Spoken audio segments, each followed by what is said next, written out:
दोस्तों, कभी-कभी मैं सोचता हूँ कि कितना भाग्यशाली हूँ कि हमने वो भी दौर देखा है जब यहाँ पर कांग्रेस का एक छत्र राज हुआ करता था और हमने कांग्रेस को गर्त में मिलते हुए भी देखा है। हमने वो भी देखा है कि यहाँ पर राम जन्मभूमि के लिए जो आंदोलन हुआ, उसमें सैकड़ों लोग गोलियों से भून दिए गए। हमने वो भी दिन देखा है जब बाबरी मस्जिद का विध्वंस हुआ और हमने वो भी दिन देख लिया जब अयोध्या में भव्य राम मंदिर बन गया और वहां पर रामलला की प्राण प्रतिष्ठा हो गई। मैंने अपनी जिंदगी में जब से होश संभाला तब से कई ऐसे नेताओं को देखा है जो अपनी बचपन में गरीबी से निकल करके और शिखर तक पहुंचे और शिखर में पहुंचने के बावजूद भी उनके पास में कुछ नहीं था। मैं ईमानदार नेताओं की बात कर रहा हूं। मैंने चरण सिंह को उत्तर प्रदेश में सन 67 में मुख्यमंत्री बनते हुए देखा था। सन 69 में फिर से वो मुख्यमंत्री बने थे। इसी तरीके से मैंने 74 में गुजरात में जो आंदोलन चला था चिमन भाई पटेल के खिलाफ, उसको भी देखा है, गवाह हूं। उस समय हम पढ़ाई कर रहे थे और हमने बिहार में जब अब्दुल गफूर मुख्यमंत्री थे, वहां पर भी हमने जयप्रकाश नारायण का सर्वोदय क्रांति का जो आंदोलन था वो देखा था। मैंने वो भी देखा है जब मुरारजी देसाई ने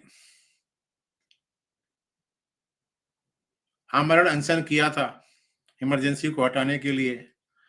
मैंने वो दिन भी देखे हैं जब मुरारजी देसाई को इंदिरा जी ने वित्त मंत्री पद से निकाल के बाहर कर दिया था और बैंकों का राष्ट्रीयकरण किया था।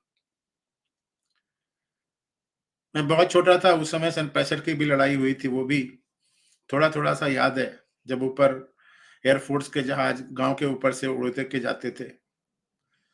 66 में जनवरी में जब लाल बहादुर शास्त्री की ताशकंद में मृत्यु हुई थी और स्कूल की छुट्टी हो गई थी, वो भी मैंने देखा है अपनी ज़िंदगी में। 69 में नीलम संजीवा रेड्डी कांग्रेस के कैंडिडेट थे राष्ट्रपति के पद के लिए और इंदिरा जी ने उन्हें किस तरीके से हराया था वीवी गिरी को सपोर्ट करके, वो दिन भी मैंने देखे थे। मैंने उत्तर प्रदेश की राजनीति में सुचेता कृपलानी से लेकर के कमला त्रिपाठी, हेमवती नंदन बहुगुणा, नारायण दत्त तिवारी, विश्वनाथ प्रताप सिंह, राम नरेश यादव, वीर बहादुर सिंह, मुलायम सिंह यादव, मायावती, कल्याण सिंह, राजनाथ सिंह आदि का मुख्यमंत्रित्व काल भी देखा है। आज की डेट में मैं योगी आदित्यनाथ का मुख्यमंत्रित्व काल देख रहा हूं। भारत की राजनीति सन 60 की राजनीति, 70 की राजनीति और 80 के शुरू की राजनीति से काफी बदल गई है। अब राजनीतिज्ञों का एक ही एम रहता है कि किस तरीके से सत्ता पालें और किस तरीके से पैसा कमाएं।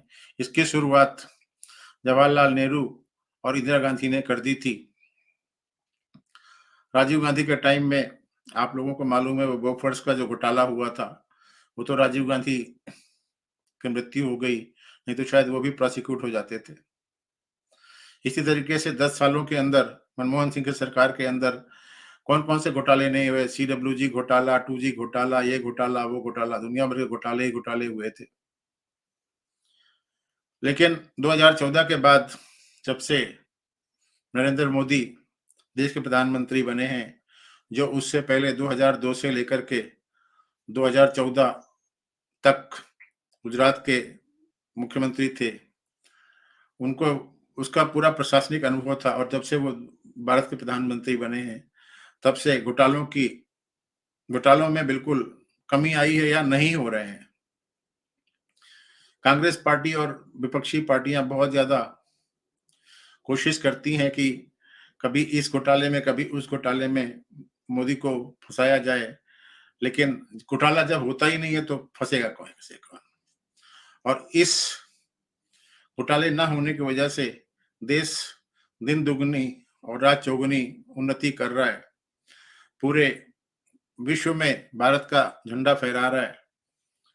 हम चौथी या पांचवी अर्थव्यवस्था बन गए हैं और मोदी के अनुसार हम लोग तीसरी अर्थव्यवस्था बनने की तैयारी में। हमारा शेयर मार्केट भी अब हांगकांग के आगे चला गया है। अब हम लोग विश्व के 3 शेयर मार्केट में हैं, तीसरे नंबर पे हैं। विदेशी ताकतें काफी गड़बड़ करती रहती हैं और हमारे यहाँ की पॉलिटिकल पार्टी, जर्नलिस्ट, पत्रकार और इंटेलेक्चुअल उनसे पैसा लेकर के खा करके सोसाइटी को और देश को गर्त में ले जाने के लिए तैयार रहते हैं। लेकिन प्रधानमंत्री का एक ही मकसद है कि देश को किस तरीके से आगे बढ़ाना है। वो कभी भी अपने काम से, अपने लक्ष्य से पीछे नहीं हटते हैं। 22 जनवरी 2024 को अयोध्या में प्राण प्रतिष्ठा करने के बाद 23 जनवरी को उन्होंने घर घर में फ्री सोलर पैनल लगाने का एक प्रोग्राम बनाया है, वो चल रहा है। उसी दिन उन्होंने नेताजी सुभाष चंद्र बोस को श्रद्धांजलि दी और सबसे बड़ा जो काम हुआ वो ये हुआ कि 23 जनवरी की रात तक, शाम तक राष्ट्रपति भवन से एक विज्ञप्ति निकली जिसमें बिहार के भूतपूर्व मुख्यमंत्री कर्पूरी ठाकुर को भारत रत्न प्रदान करने की घोषणा हुई। यहाँ ये बताना जरूरी है कि नरेंद्र मोदी के शासनकाल में अभी तक 4 लोगों को भारत रत्न मिला है। उसमें पंडित मदन मोहन मालवीय को और अटल बिहारी वाजपेयी को, प्रणब मुखर्जी को और नानाजी देशमुख को दिया गया है। 2019 के बाद 20-21 में तो कोरोना था, उसी की घोषणा नहीं हुई। पिछले साल 22 में भी किसी की घोषणा नहीं हुई, 23 में भी घोषणा नहीं हुई। अब की बार कर्पूरी ठाकुर को राष्ट्रपति ने भारत रत्न देने की घोषणा की है। इससे पहले कांग्रेस पार्टी कितने साल तक देश में राज करती रही। आरोप लगता है कि जवाहरलाल नेहरू ने खुद अपने को भारत रत्न ले लिया था, इंदिरा जी ने खुद अपने को भारत रत्न ले लिया था, नरसिम्हा राव ने राजीव गांधी को मरणोपरांत भारत रत्न दिया था और काफी हस्तियों को भारत रत्न दिया गया था। यहाँ तक कि साउथ अफ्रीका के राष्ट्रपति जो नेल्सन मंडेला थे, उनको भी भारत रत्न दिया गया। पता नहीं क्यों दिया गया, उन्होंने भारत के लिए क्या किया था मुझे नहीं मालूम, बट उनको भी भारत रत्न दिया गया था। कर्पूरी ठाकुर बिहार के एक ऐसे नेता थे जो काफी गरीब खानदान से आए थे। क्योंकि वो बिहार से, मैं जातिवाद पे विश्वास नहीं रखता, लेकिन उनकी जाति के बारे में हमेशा लिखा जाता था कि वो पिछड़ी जाति के हैं और वो नाई जाति के हैं। उनके पिता अपना जो खानदानी पेशा था बाल काटने का, वो काम करते थे। कर्पूरी ठाकुर साहब ने पटना विश्वविद्यालय से ग्रेजुएशन किया था, लेकिन जो मैंने उनके बारे में पढ़ा है और जाना है उसके हिसाब से चूंकि वो गांव से थे, जैसे मैं गांव से हूं, और इसलिए उनकी अंग्रेजी बहुत कमजोर थी और वो अंग्रेजी में हमेशा फेल हो जाते थे। लेकिन फिर भी जब देश छोड़ो, अंग्रेजों देश छोड़ो का जो आंदोलन सन 42 में चालू हुआ, उस समय उस आंदोलन में वो कूद पड़े और उन्हें अंग्रेजी सरकार ने जेल में डाल दिया। शायद सन 43 में वो बाहर निकले।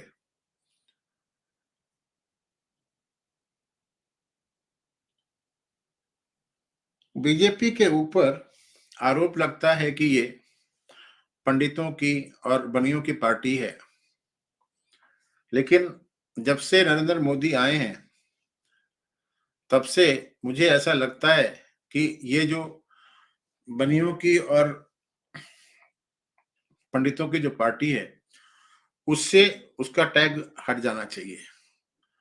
आप लोगों को मालूम है कि मंडल कमंडल की राजनीति सन 80 के लास्ट में, सन 80 के दशक में लास्ट में शुरू हुई थी, जब वीपी सिंह ने मंडल कमीशन लागू किया था। देवीलाल उस समय उप प्रधानमंत्री थे और देवीलाल से उनको खतरा था, तो उन्होंने मंडल कमीशन लागू कर दिया था, जिसको इंदिरा जी ने अपने ठंडे बस्ते में डाल के रखा हुआ था। उसी समय बीजेपी ने कमंडल का सहारा लिया था और वो सोमनाथ से अयोध्या की यात्रा में निकल गए थे। अब मंडल कमीशन की सिफारिशों को लागू करने के पीछे वीपी सिंह का जो उद्देश्य था, वो तो वीपी सिंह को उसका फल नहीं मिला, लेकिन कर्पूरी ठाकुर के चेले लालू यादव को और उत्तर प्रदेश में मुलायम सिंह यादव को उसका पूरा फल मिला। और उन लोगों ने पूरी हिंदू कम्युनिटी को, सनातन धर्मियों को जाति में डिवाइड कर दिया। उनका जाति में डिवाइड करने का सबसे बड़ा मकसद ये था कि उन दोनों नेताओं को ये मालूम था कि अगर हम 15% मुस्लिम वोटर्स को अपने साथ में ले लेते हैं और बाकी जो हिंदू कम्युनिटी है उसको जाति में डिवाइड कर देते हैं, तो हम 28, 30 या 35% वोट ले लेंगे और हम अपनी सरकार बना लेंगे।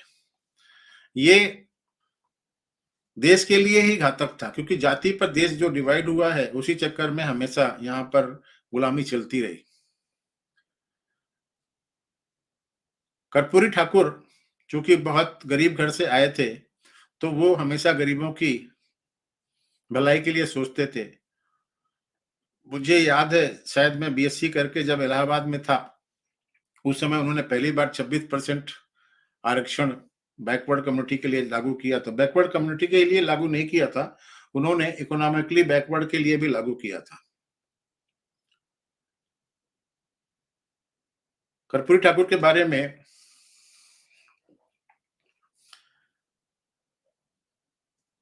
उनकी पोती जो है जागृति कहती है कि मुझे बहुत गर्व महसूस हो रहा है। जागृति कहती है कि मैंने उनको नहीं देखा, लेकिन अपने माता पिता से उनकी कहानियां सुनी हैं। डॉक्टर जागृति ने कहा कि हमें बहुत अच्छा लग रहा है, बहुत ही गर्वान्वित महसूस कर रहे हैं। हम उस परिवार से ताल्लुक रखते हैं, हम उनकी पोती हैं, उनकी बहुत सारी कहानियां हैं। हमने अपने दादाजी को नहीं देखा है, माता पिता ने हमें उनके बारे में बताया है। वे जन जन के नायक थे, वो गरीबों असहायों के थे। उन्होंने कहा था कि दादाजी के साथ मेरी कोई यादें नहीं है, लेकिन घर में सब बताते हैं कि पहले गरीबों के बच्चे पढ़ नहीं पाते थे, अंग्रेजी में कमजोर होते थे और इस वजह से फेल हो जाते थे।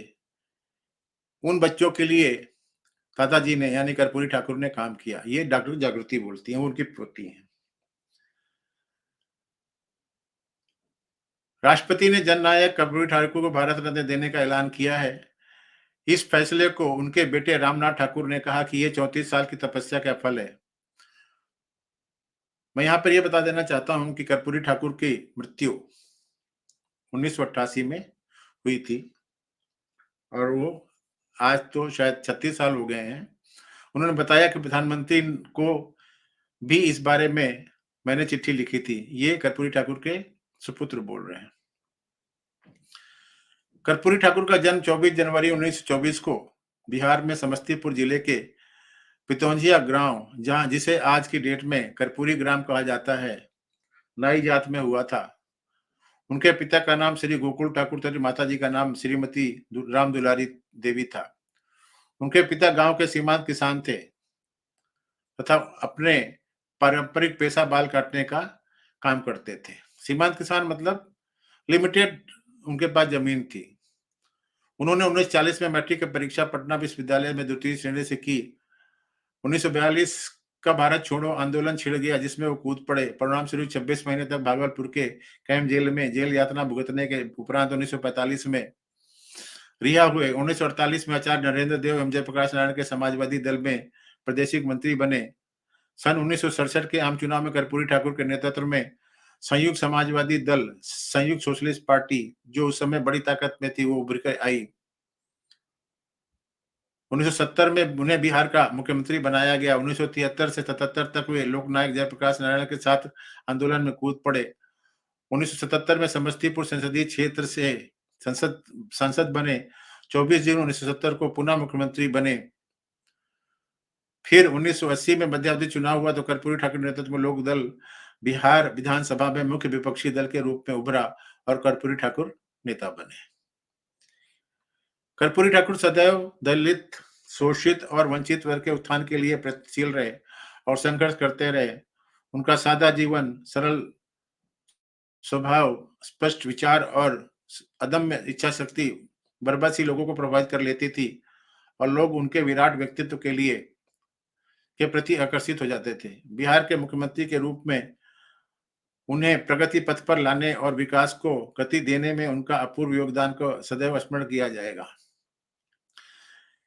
कर्पूरी ठाकुर दूरदर्शी होने के साथ साथ एक यशस्वी वक्ता भी थे। आजादी के समय पटना की कृष्णा टाकीज हॉल में छात्रों की सभा को संबोधित करते हुए एक क्रांतिकारी भाषण देते हुए उन्होंने कहा था कि हमारे देश की आबादी इतनी अधिक है कि केवल थूक फेंकने से अंग्रेजी राज बह जाएगा।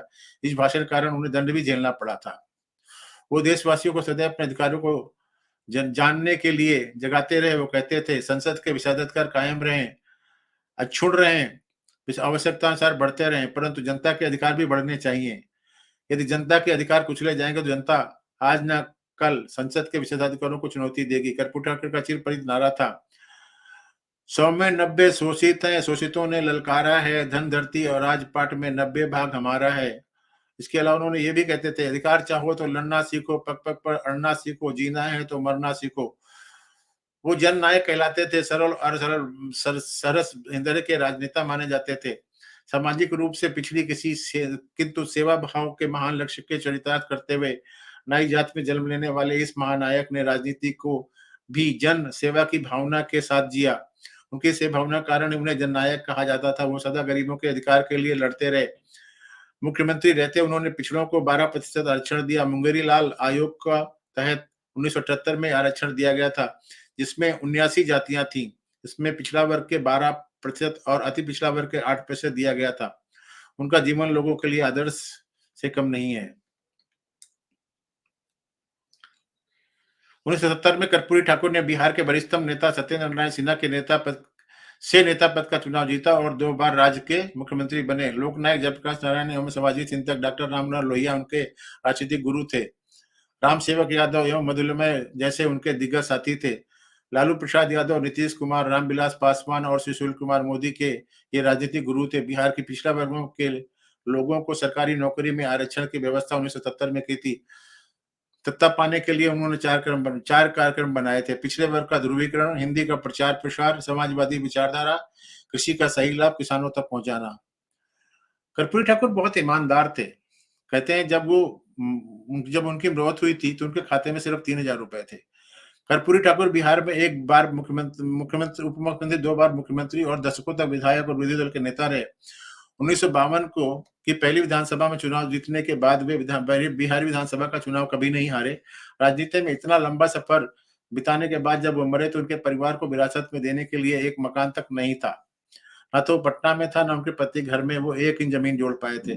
जब करोड़ों रुपए घोटाले में आए दिनों नेताओं के नाम उछल रहे हों, कर्पूरी जैसे नेता भी हुए हैं, ऐसा विश्वास नहीं होता है। उनकी ईमानदारी के कई किस्से आज भी बिहार में आपको सुनने को मिलते हैं। उसमें जुड़े कुछ लोग बताते हैं कि कर्पूरी ठाकुर जब राज्य के मुख्यमंत्री थे तो उनके रिश्ते में उनके बहनोई उनके पास नौकरी के लिए गए और कहीं सिफारिश से नौकरी लगवाने के लिए कहा। उनकी बात सुनकर कर्पूरी ठाकुर गंभीर होने के बाद अपनी जेब से ₹50 निकाल कर उन्हें दिए और कहा, जाइए उस्तरा आदि खरीद लीजिए और अपना पुश्तैनी धंधा आरंभ कीजिए। कर्पूरी ठाकुर जब पहली बार मुख्यमंत्री बने या फिर मुख्यमंत्री बने तो अपने बेटे रामनाथ को पत्र लिखना नहीं भूले। इस पत्र में क्या था उसके बारे में रामनाथ कहते हैं, पत्र में 3 ही बातें लिखी होती थी। तुम इससे प्रभावित नहीं होना, कोई लाभ लालच देगा तो उस लोभ में मत आना, मेरी बदनामी होगी। रामनाथ ठाकुर इन दिनों भले राजनीति में हों और पिता के नाम का लाभ भी नहीं मिला हो, लेकिन कर्पूरी ठाकुर ने अपने जीवन में उन्हें राजनीतिक तौर पर आगे बढ़ाने का काम नहीं किया। उत्तर प्रदेश के कद्दावर नेता हेमचंद बहुगुणा ने अपने संस्मरण में लिखा है कि कर्पूरी ठाकुर को आर्थिक तंगी को देखते हुए देवीलाल ने पटना में अपने एक हरियाणवी मित्र से कहा, कर्पूरी जी कभी आपसे 50 5-10 हजार रुपए मांगे तो आप उन्हें दे देना, वो मेरे ऊपर आपका कर्ज होगा। बाद में देवीलाल ने अपने मित्र से कई बार पूछा, भाई कर्पूरी जी ने कुछ मांगा? हर बार मित्र का जवाब होता था, नहीं साहब, वे तो कुछ मांगते ही नहीं है। कर्पूरी जी के मुख्यमंत्री रहते हुए ही उनके क्षेत्र के कुछ सामंती जमींदारों ने उनके पिता के सेवा के लिए बुलाया। जब वे बीमार होने के नाते नहीं पहुंच सके तो जमींदार ने अपने लठैतों से मारपीट कर लाने का आदेश दिया, जिसकी सूचना इसी प्रकार जिला प्रशासन को हो गई तो तुरंत जिला प्रशासन कर्पूरी घर पहुंच गया और उधर लठैत पहुंचे ही थे। लठैतों की बंदी बना दिया गया, किंतु कर्पूरी ठाकुर ने जब लठैतों को जिला प्रशासन से बिना शर्त छोड़ने का आग्रह किया तो अधिकारियों ने कहा कि इन लोगों ने मुख्यमंत्री के पिता को प्रताड़ित करने का कार्य किया, उन्हें हम किस शर्त पर नहीं छोड़ सकते। कर्पूरी ठाकुर जी ने कहा था, इस प्रकार के पिता नहीं, इस प्रकार के पता नहीं कितने असहाय, लाचार एवं शोषित लोग प्रतिदिन लाठियां खाकर दम तोड़ते हैं, काम करते हैं। कहाँ तक किस-किस को बचाओगे? क्या सभी मुख्यमंत्री के माँ-बाप हैं? इनको इसलिए दंडित किया जा रहा है कि उन्होंने मुख्यमंत्री के पिता को उत्पीड़ित किया है। सामान्य जनता को कौन बचाएगा? जाओ प्रदेश के कोने-कोने में शोषण और उत्पीड़न के खिलाफ अभियान चलाओ और एक भी परिवार सामंतों के जुल्म-सितम का शिकार ना हो पाए। लठैतों को कर्पूरी जी ने छुड़वा दिया। इस प्रकार वे पक्षपात एवं मानवता का मसीहा कहा जाना अतिशयोक्ति नहीं होगी।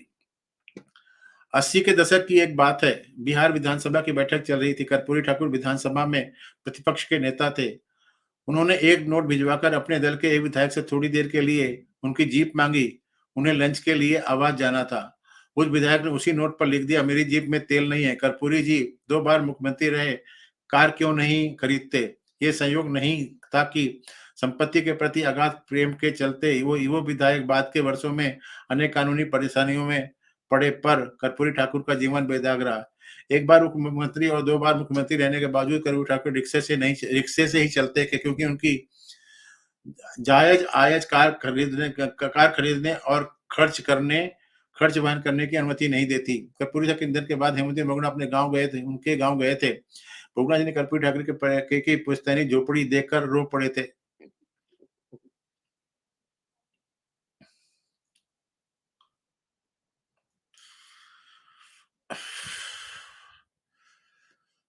काश आज भी ऐसे नेता होते तो। स्वतंत्रता सेनानी कर्पूरी ठाकुर 1952 में से लगातार विधायक रहे, पर अपने लिए उन्होंने कहीं एक मकान तक नहीं बनाया। 70 के दशक में पटना में विधायकों और पूर्व विधायकों के निजी निवास के लिए सरकार सस्ती जमीन पर सस्ती दर पर जमीन दे रही थी। खुद कर्पूरी ठाकुर के दल के कुछ विधायकों ने कर्पूरी ठाकुर से कहा, आप भी अपने आवास के लिए जमीन ले लीजिए। कर्पूरी ठाकुर ने साफ मना कर दिया। तब वे एक विधायक ने उनके ये भी कहा कि जमीन ले लीजिए, अन्यथा आप नहीं रहिएगा तो आपका बाल बच्चा कहाँ रहेगा? कर्पूरी ने कहा कि अपने गांव में रहेगा। कर्पूरी ठाकुर के दल के कुछ नेता अपने यहाँ की शादियों में करोड़ों रुपए खर्च कर रहे हैं, पर जब कर्पूरी ठाकुर को अपनी बेटी की शादी करनी हुई तो उन्होंने क्या किया था? इस मामले में भी एक आदर्श प्रस्तुत किया। 1970 में कर्पूरी ठाकुर बिहार के मुख्यमंत्री रांची के एक गांव में उन्हें वर देखने जाना था। तब बिहार का विभाजन नहीं हुआ था। कर्पूरी ठाकुर सरकारी गाड़ी से नहीं जाकर वहां टैक्सी से गए। शादी समस्तीपुर जिला स्थित उनके पुश्तैनी गांव पितौंजिया में हुई। कर्पूरी ठाकुर चाहते थे शादी देवघर मंदिर में हो, पर उनकी पत्नी की जिद में गांव में शादी हुई। कर्पूरी ठाकुर ने अपनी मंत्रिमंडल के किसी सदस्य को भी उस शादी में आमंत्रित नहीं किया था। यहाँ तक कि उन्होंने संबंधित अफसर का भी निर्देश दिया था कि बिहार सरकार का कोई भी विमान मेरे यानी मुख्यमंत्री की अनुमति के बिना उस दिन दरभंगा या सहरसा हवाई अड्डे पर नहीं उतरेगा। पितौंजिया के पास के हवाई अड्डे वहां वहां थे। आज के कुछ तथाकथित समाजवादी नेता शादी को भी सम्मेलन बनाते हैं। भ्रष्ट अफसर और व्यापारी गण सत्ताधारी नेताओं के यहाँ की शादियों के अवसरों पर करोड़ों रुपए खर्चा के करीब ठाकुर के जमाने में भी थोड़ा बहुत ये सब होता था। कर्पूरी ठाकुर तो इसके अपवाद थे। हालांकि उनकी साधनहीनता भी उन्हें 2 बार मुख्यमंत्री बनाने से रोक भी नहीं सकी। 1970 में जेपी आवास पर जयप्रकाश नारायण का जन्मदिन मनाया जा रहा था। पटना के कदम कुआं स्थित चरखा समिति भवन में जहां जेपी रहते थे, देश भर के जनता पार्टी के बड़े नेता जुड़े हुए थे। उन नेताओं में चंद्रशेखर नानाजी देशमुख शामिल थे। मुख्यमंत्री पद पर रहने के बावजूद फटा कुर्ता, टूटी चप्पल और बिखरे बाल कर्पूरी ठाकुर की पहचान थे। उनकी दशा देखकर एक नेता ने टिप्पणी की, किसी मुख्यमंत्री के ठीक ढंग से गुजारे के लिए कितना वेतन मिलना चाहिए। सब निहितार्थ समझ गए, हंसे। फिर चंद्रशेखर अपनी सीट से उठे। उन्होंने अपने लंबे कुर्ते को अपने दोनों हाथों से पकड़कर सामने की ओर फैलाया। वो बारी बारी से वहीं बैठे के पास जाकर कहने लगे कि आप कर्पूरी जी की कुर्ता फंड में दान कीजिए। तुरंत कुछ 100 रुपए एकत्र हो गए। सबको समेटकर चंद्रशेखर जी ने कर्पूरी जी को थमाया और कहा कि इससे अपना कुर्ता धोती खरीदिए, कोई दूसरा काम मत कीजिएगा। चेहरे पर बिना कोई भाव लाए कर्पूरी ठाकुर ने कहा, इसे मैं मुख्यमंत्री राहत कोष में जमा कर दूंगा। यानी तब समाजवादी आंदोलन के कर्पूरी ठाकुर को उनकी सादगी और ईमानदारी के लिए जाना जाता था, पर आज के कुछ समाजवादी नेताओं को कम कहना और अधिक समझना। कर्पूरी जी की जाड़ी पर कठोर नियंत्रण था। वे भाषा के कुशल कारीगर थे। उनका भाषण आडंबर रहित, ओजस्वी, उत्साहवर्धक तथा चिंतन परक होता था। कड़वा से कड़वा सच बोलने के लिए वो इस तरह के शब्दों और वाक्यों को व्यवहार में लाते थे, जिसे सुनकर पच-पच तिलमिला तो उठता था, लेकिन ये नहीं कह पाता था कि कर्पूरी जी ने उसे अपमानित किया है। उनकी आवाज बहुत ही खनकदार और चुनौतीपूर्ण होती थी, लेकिन ये उसी हद तक सत्य, संयम और संवेदना से भरपूर होती थी। कर्पूरी जी को जब एक गुमराह करने की कोशिश करता था तो वो जोर से झल्ला उठते थे, तब क्रोध से उनका चेहरा लाल हो जाता था। ऐसे अवसरों पर वे कम ही बोल पाते थे, लेकिन जो नहीं बोल पाते थे वो सबकी आंखों में साफ-साफ झलकने लगता था। फिर भी इस विषम से विषम परिस्थितियों में शिष्टाचार और मर्यादा का, लक्ष्मण रेखाओं का उन्होंने कभी भी उल्लंघन नहीं किया। सामान्य, सरल और सहज जीवन शैली के हिमायती कर्पूरी ठाकुर जी को प्रारंभ से ही सामाजिक और राजनीतिक अंतर्विरोधों से जूझना पड़ा। ये अंतर्विरोध अनोखे थे और विघटनकारी भी। हुआ ये कि आजादी मिलने के साथ ही सत्ता पर कांग्रेस काबिज हो गई। बिहार में कांग्रेस पर ऊंची जातियों का कब्जा था। वे इसी वजह सत्ता का अधिक से अधिक स्वाद रखने के लिए आपस में लड़ने लगी। पार्टी के बजाय इन जातियों के नेताओं पर वोट बैंक बनने लगे।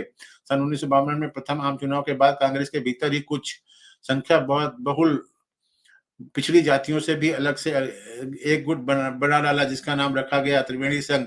अब ये संघ भी उस महानाटक में सम्मिलित हो गया। शीघ्र ही उसके बुरे नतीजे आने लगे। संख्या बल, बाहुबल और धनबल की काली ताकतें राजनीति और समाज के नियंत्रित करने लगे। राजनीतिक दलों का स्वरूप बदलने लगा। निष्ठावान कार्यकर्ता औंधे मुंह गिरने लगे। कर्पूरी जी ने न केवल इन परिस्थितियों का डटकर सामना किया, बल्कि इन प्रवृत्तियों को जमकर भंडाफोड़ भी किया। उस देश भर में कांग्रेस के भीतर और भी कई तरह की बुराइयां पैदा हो चुकी थी। इसलिए उन्होंने सत्ताच्युत करने के लिए 1967 में आम चुनाव में डॉक्टर राम मनोहर के नेतृत्व में गैर समाज कांग्रेसवाद का नारा दिया गया और कांग्रेस पराजित हुई और बिहार में पहली बार गैर कांग्रेस सरकार बनी। सत्ता में आम लोगों और पिछड़ों की भागीदारी बढ़ी। कर्पूरी जी उस सरकार में मुख्यमंत्री बने। उनका कद ऊंचा हो गया था। उन्हें तब और ऊंचाई मिली जब वो 1977 में जनता पार्टी की विजय के बाद बिहार के मुख्यमंत्री बने। हुआ यह कि 1977 के चुनाव में पहली बार राजनीतिक सत्ता पर पिछड़ा वर्ग का नियंत्रण निर्णायक बढ़त हासिल हुई थी, मगर प्रशासन तंत्र पर उनका नियंत्रण नहीं था। इसलिए सरकारी नौकरियों में आरक्षण की मांग जोर शोर से की जाने लगी। कर्पूरी जी ने मुख्यमंत्री की हैसियत से उक्त मांग को संविधान सम्मत मानकर एक फार्मूला निर्धारित किया और काफी विचार विमर्श के बाद उसे लागू भी कर दिया। इस पर पक्ष और विपक्ष में थोड़ा बहुत हो हल्ला भी हुआ। अलग अलग समूहों ने एक दूसरे पर जातिवादी होने का आरोप भी लगाया, मगर कर्पूरी जी का व्यक्तित्व निरापद रहा। उनका कद और भी ऊंचा हो गया। उनकी नीयत और नीति और नियत की वजह से वे सर्व समाज के नेता बन गए। कर्पूरी को कुछ लिखते समय ही कर्पूरी ठाकुर को नींद आ जाती। कर्पूरी को कुछ लिखाते समय ही कर्पूरी ठाकुर को नींद आ जाती, तो नींद टूटने के बाद वो ठीक उसी सब से वो बात लिखवाना शुरू करते जो लिखवाने के ठीक पहले वे सोए हुए थे। वे राजनीति में कांग्रेस पार्टी की राजनीतिक चालों को भी समझते थे और समाजवादी खेमे के नेताओं की महत्वाकांक्षाओं को भी। वे सरकार बनाने के लिए लचीला रुख अपनाकर किसी भी दल से गठबंधन कर सरकार बना लेते थे, लेकिन अगर मन मुताबिक काम नहीं हुआ तो गठबंधन तोड़कर निकल भी जाते थे। यही वजह कि उनके दोस्त और दुश्मन दोनों को ही उनके राजनीतिक फैसलों के बारे में अनिश्चितता बनती रहती। कर्पूरी ठाकुर का निधन 64 साल की उम्र में 17 फरवरी 1988 को दिल के दौरे से हुआ। अब मैं आपको बताता हूँ कुछ और घटनाएं ऐसी हैं। पहले कर्पूरी ठाकुर के थोड़ा फोटो दिखा देते हैं आपको, वो ज्यादा अच्छा रहेगा। कर्पूरी ठाकुर थे कौन, वो देख लीजिए आप लोग। ये हैं कर्पूरी ठाकुर साहब, देखिए।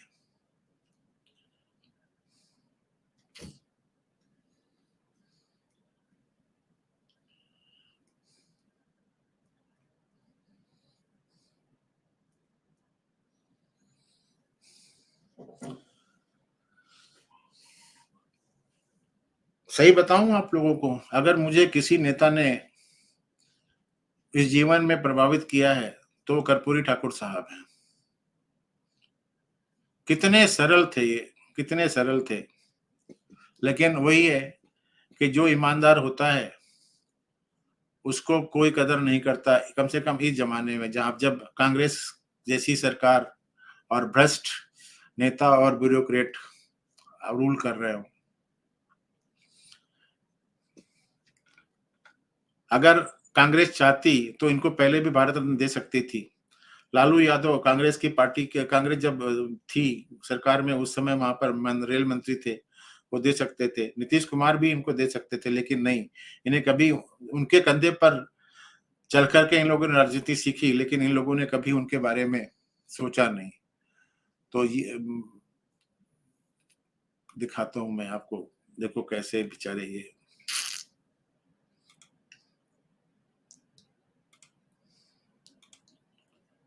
देखिए, जननायक कर्पूरी ठाकुर, भारत रत्न कर्पूरी ठाकुर, ईमानदारी के मिसाल जननायक कर्पूरी ठाकुर। ये देखिए, 64 साल की उम्र कोई उम्र होती है? देखिए, लोग बाग बोलते हैं कि इनकी मौत जो है वो नेचुरल नहीं थी, प्राकृतिक मौत नहीं थी, इनको मारा गया था। उसके बारे में भी एक अलग से कुछ है, थोड़ा सा मैं अगर उसको मिल सकता है तो आपके साथ पे शेयर करता हूँ। पहले इनको दिखा देता हूँ आपको। ये है कर्पूरी ठाकुर, ये लालू यादव, ये नीतीश कुमार जी, मोदी, कर्पूरी ठाकुर, कर्पूरी ठाकुर, कर्पूरी ठाकुर। देखिए, इसमें कहीं पर जयप्रकाश नारायण के साथ में उनका फोटो नहीं दिख रहा है।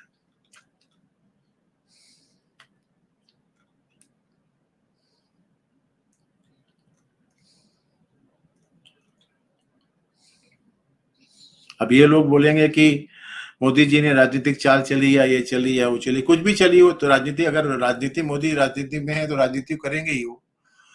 तो इसके बारे में बुरा मानने की जरूरत नहीं है लोगों को। कर्पूरी ठाकुर के बारे में एक मैंने कोई चीज पढ़ी थी, बताता हूँ आपको।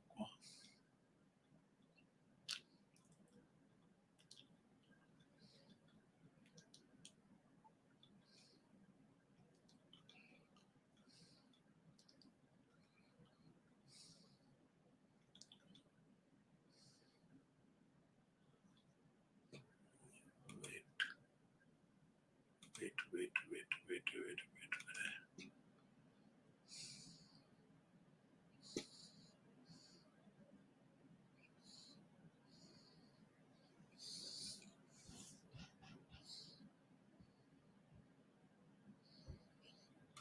ये देखिए, मैं बताता हूँ आपको।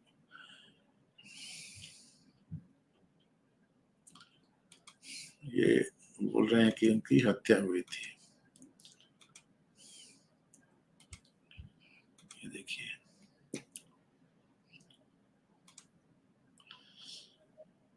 कर्पूरी ठाकुर की हत्या हुई जब बिहार बीजेपी अध्यक्ष ने किया चौंकाने वाला दावा तो चढ़ गया सियासी पारा।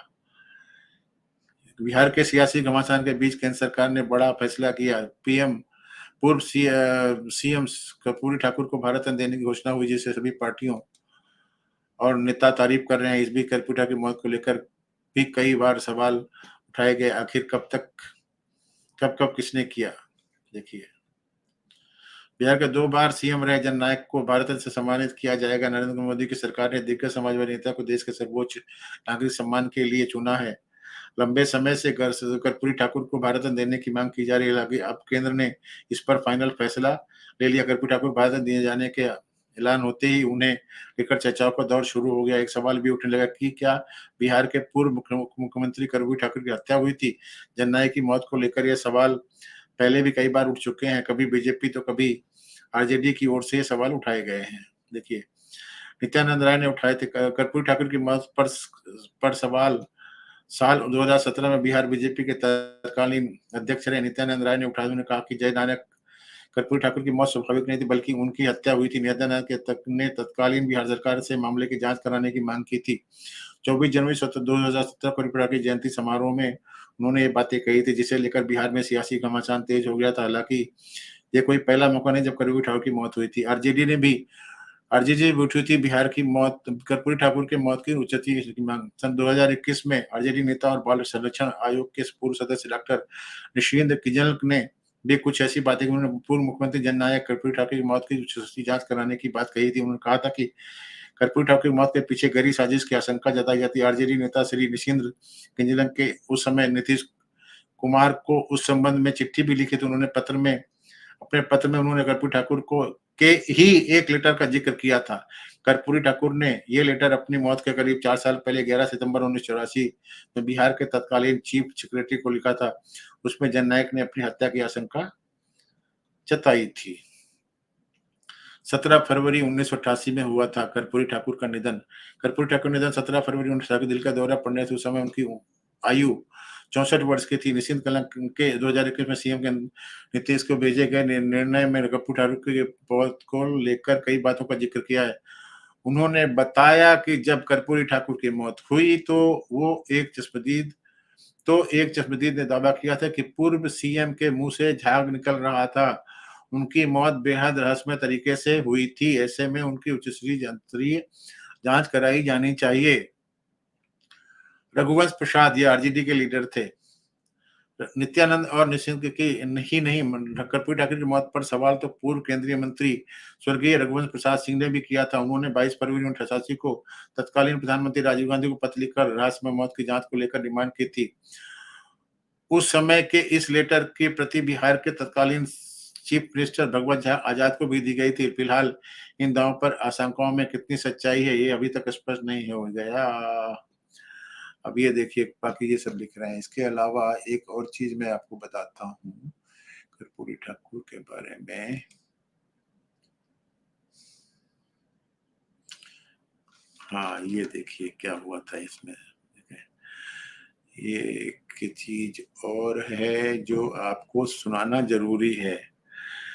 मैं कर्पूरी ठाकुर का बिल्कुल, मैं Karpoori Thakur was my ideal, तो इसके बारे में मैं कुछ भी मिस नहीं करना चाहता और इसीलिए मैं आपके सामने ये शेयर कर रहा हूँ। आप लोग भी इसको देखिए कि हमारे देश के नेताओं की आज क्या हालत है, उस समय क्या, ये क्या बोल रहे हैं। भारत रत्न कर्पूरी ठाकुर, गालियां सुनकर परिवर्तन का पहिया घुमाने वाला फिरोजा, ये बोल रहे हैं।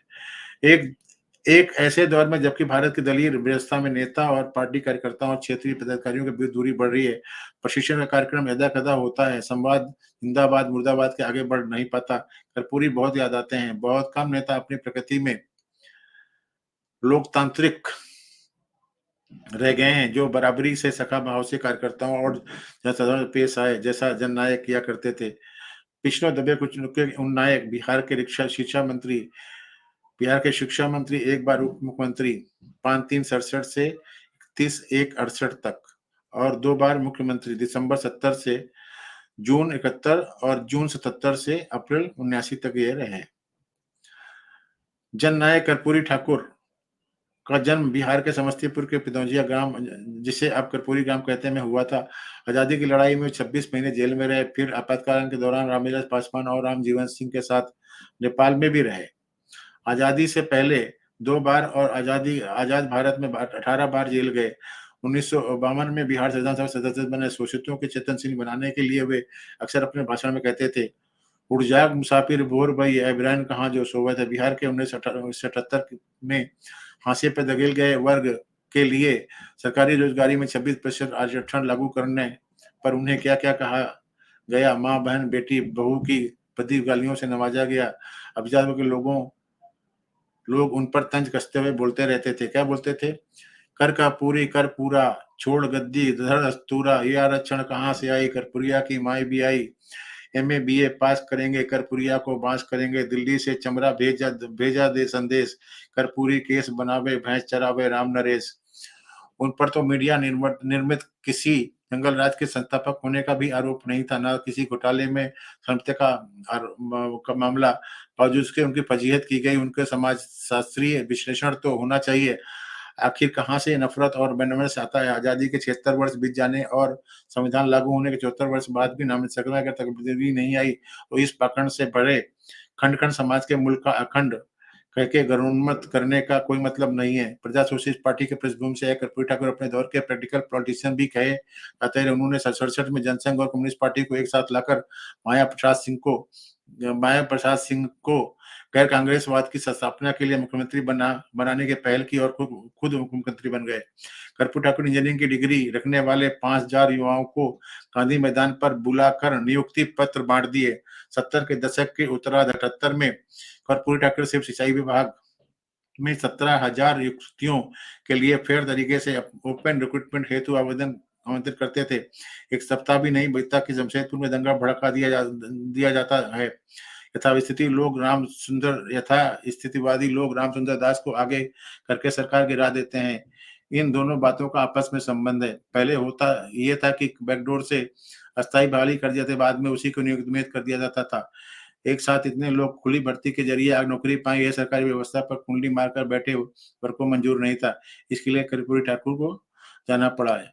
वो पीढ़ी वाकई खुशकिस्मत है जो वसूल वाले सच्चे समाजवादियों से रूबरू हुई। पहली बार 1952 में कर्पूरी जब विधायक तो ऑस्ट्रिया जाने वाले प्रतिनिधिमंडल में उनका चयन हुआ था।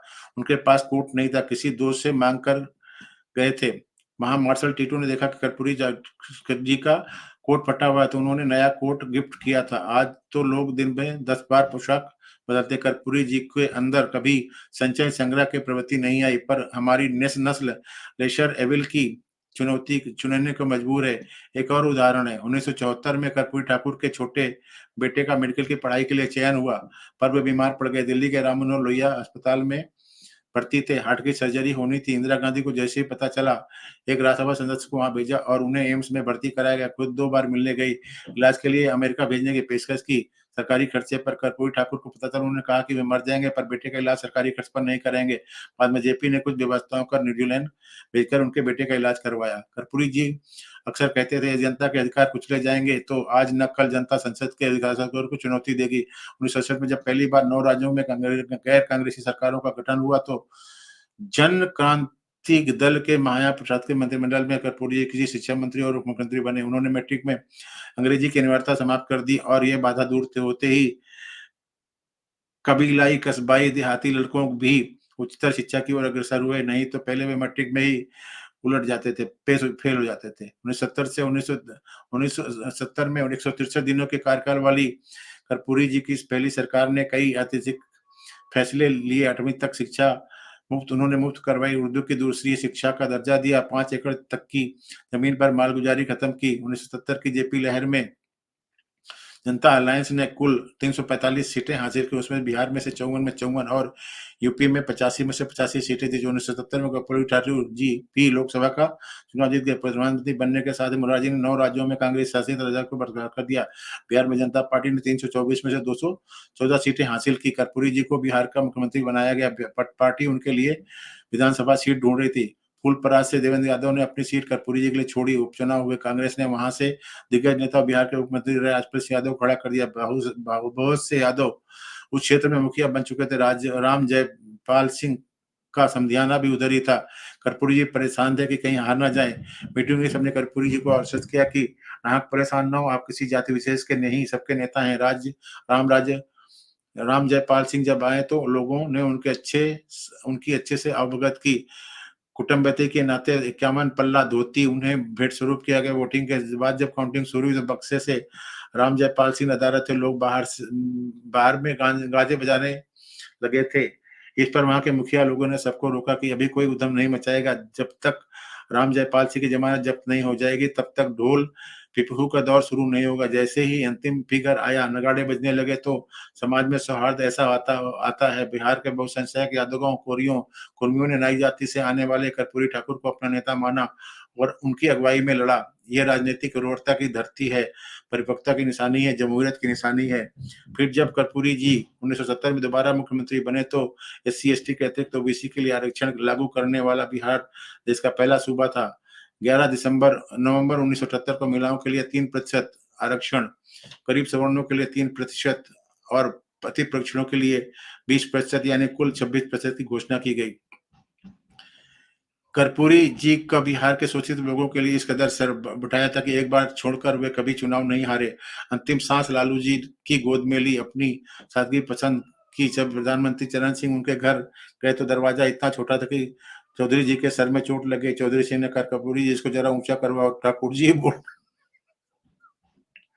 बोलते थे कि जब तक बिहार के गरीबों का घर नहीं बन जाता, मेरे घर बन जाने से क्या फायदा। जब एक वरिष्ठ नेता ने उनके घर बनवाने के लिए 50,000 ईंट भेजी तो घर बनाने के बजाय उन्होंने गांव में स्कूल बनवा दिया। उस वक्त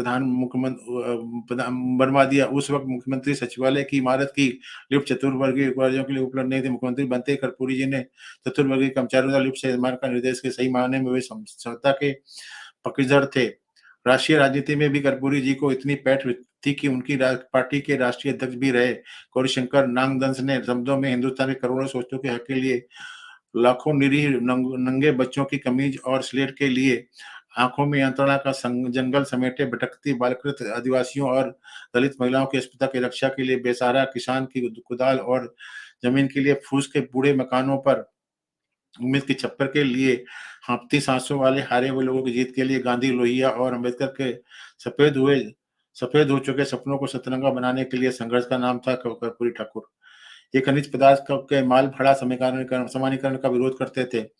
खनिजों की रॉयल्टी वजन के बजाय मूल्य के आधार पर तय करने के लिए जूझते रहे। आखिरी दिनों की में सीतामढ़ी के सोनबरसा से विधायक रहते हुए उन्होंने देवीलाल द्वारा दिए गए न्याय रथ के बिहार को जगाया और गांधी मैदान पटना में न्याय मार्च रैली आयोजित कर केंद्र को चुनौती दी। 1984 के दंगों को याद करते हुए शरद जी कहते थे कि उन्मादी भीड़ ने रामविलास पासवान के घर पर हमला किया। कर्पूरी ठाकुर उन्हीं के घर पर थे। किसी तरह दोनों ने भागकर जान बचाई। एक वक्त ऐसा आया कि पार्टी में दो फाड़ हो गए। इंडियन एक्सप्रेस में एक भ्रामक खबर छपी जिसमें चौधरी देवीलाल द्वारा चौधरी चरण सिंह के लिए अपमानजनक बात कहे जाने की चर्चा थी। हालांकि अगले ही दिन अरुण सोनी ने खंडन किया और इस बात के लिए माफी भी मांग ली, मगर जितना डैमेज होना था हो चुका था। चौधरी चरण सिंह ने देवीलाल को पार्टी से निकाल दिया। जिन जिन लोगों ने उनके समर्थन में बयान दिया सबको निष्कासित किया। एक ही दिन कर्पूरी ठाकुर, मधु लिमय, कुंभाराम आर्या समेत कई नेताओं को दल से निकाल दिया तो सैद्धांतिक आधार पर शरद जी ने भी इस्तीफा दे दिया और लोकदल कर्पूरी बनने पर उसमें शामिल हो गए। इसका असर पूरा हुआ। लोकदल का और श्री चंद्रशेखर की पार्टी एक हो गई। 1990 की बात है। बिहार में खगड़िया जिले के पड़ने वाले अलौली में लालू प्रसाद यादव का एक कार्यक्रम था। उस दौरान उन्होंने राज्य के पूर्व मुख्यमंत्री कर्पूरी का जिक्र किया। लालू यादव का कहना था जब कर्पूरी ठाकुर आरक्षण की बात करते थे तो लोग उनके माँ बहन बेटी गाली देते और जब वे रिजर्वेशन की बात करता हूँ तो लोग गाली देने के पहले अगल बगल देखते हैं कहीं कोई पिछड़ा दलित आदिवासी सुन तो नहीं रहा है। लालू प्रसाद यादव ने आगे इनका श्रेय इस ताकत को दिया जो कर्पूरी ठाकुर के हाशिए पर रखे समुदायों को। ये बहुत बड़ा आर्टिकल है। एनीवे ये शायद सबसे को 17 फरवरी 1988 को अचानक उनका देहांत। आज उन्हें एक जात विशेष के दायरे में महदूद कर दिया है, जबकि उन्हें रुग्ण समाज की तीमारदारी को अपने जीवन का विषय बनाया। उन्हें न केवल राजनीतिक बल्कि सामाजिक, शैक्षणिक व सांस्कृतिक के प्रसार की बड़ी चिंता थी। वे समान मानवता की चिंता करने वाले भारतीय समाज के अनमोल प्रहरी थे। ऐसा कोहिनूर कभी मरा नहीं करते। कृष्ण बिहारी ने ठीक कहा है, अपनी रचनाओं में वो जिंदा है, नूर संसार से गया नहीं है। ये है। तो दोस्तों ये था कर्पूरी ठाकुर को मेरी तरफ से श्रद्धांजलि और उस पुण्य आत्मा को भारत रत्न की प्राप्ति के लिए थैंक यू, धन्यवाद जिसे बोलते हैं ना, उनको कांग्रेचुलेशन, बधाई। कर्पूरी जी, आप जहां पर हैं, आपके दिखाए हुए रास्ते पर हमारा देश चले तो देश की काफी उन्नति होगी। इन्हीं शब्दों के साथ मैं इस वीडियो को बंद करता हूं। अगर ये कंटेंट आपको अच्छा लगा हो तो आप इसको लाइक करें, शेयर करें, चैनल को सब्सक्राइब करें और अगला वीडियो पाने के लिए बेल आइकन दबा दें। मिलते हैं अगले वीडियो में किसी और इशू के साथ, तब तक के लिए धन्यवाद। जय हिंद।